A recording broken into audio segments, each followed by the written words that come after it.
মুখ্যমন্ত্রী প্রধানমন্ত্রী কোথায় থাকে যখন একটা দেশের মুখ্যমন্ত্রী আমার সার্বভৌমত্বকে হুমকি দেয়?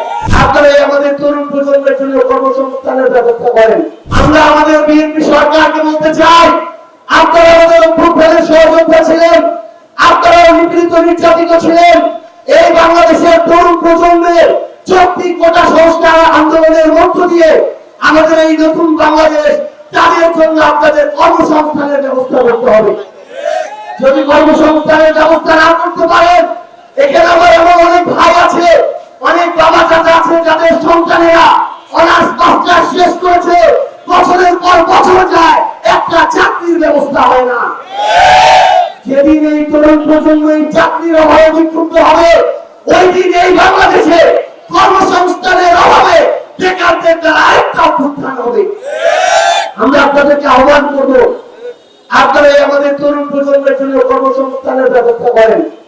সেই দাবিটি হচ্ছে আমাদেরকে সীমান্ত, এই সীমান্তটাকে রক্ষা করতে হবে। আপনারা দেখে থাকবেন, পশ্চিমবঙ্গের একজন নামকাওয়াস্তে মুখ্যমন্ত্রী হয়েছে, তথাকথিত মুখ্যমন্ত্রী হয়েছে। এই ঐতিহ্যবাহী পশ্চিমবঙ্গ আমাদের দুঃখ লাগে। এত বছর বছরের ঐতিহ্যবাহী পশ্চিমবঙ্গে কিভাবে এই ধরনের একজন বিবেক বিসর্জন দিয়ে দিয়েছে, এই ধরনের একজন মুখ্যমন্ত্রী কিভাবে হয়?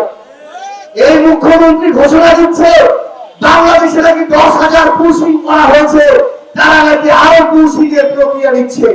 তাহলে আমার এই পররাষ্ট্রমন্ত্রী, স্বরাষ্ট্রমন্ত্রী, প্রধানমন্ত্রী কোথায় থাকে যখন একটা দেশের মুখ্যমন্ত্রী আমার সার্বভৌমত্বকে হুমকি দেয়?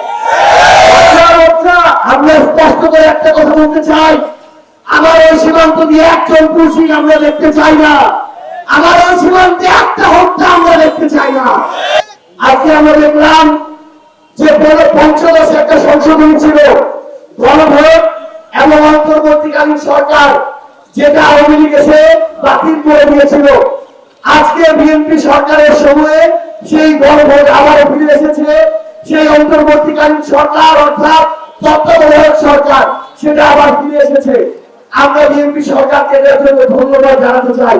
কিন্তু পাশাপাশি একটা কথা বলি, আপনি গণভোট ঘুরিয়ে আনলেন, অথচ সেই নির্বাচনের মধ্য দিয়ে আপনি সরকারে সেই নির্বাচন 70% মানুষ যেই গণভোটের পক্ষে রায় দিয়েছে, সেটা যদি বাস্তবায়ন না করেন, এর চেয়ে বড় মুনাফিকি আর হইতে পারে না।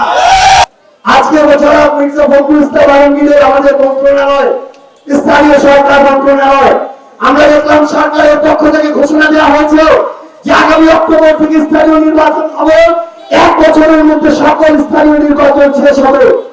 আমরা বিএনপি সরকারকে এটার জন্য ধন্যবাদ জানাতে চাই, কিন্তু একটা হুঁশিয়ারি দিতে চাই, একটা সতর্কতা দিতে চাই, একটা আলটিমেটাম দিতে চাই। জাতীয় নির্বাচনের মতো সরকার থেকে শুরু করে প্রশাসন কেউ যদি বিন্দু মাত্র চেষ্টা করে স্থানীয় নির্বাচন ইঞ্জিনিয়ারিং এর চেষ্টা করবে, এই বাংলাদেশে সেটা কোনদিন সম্ভব না।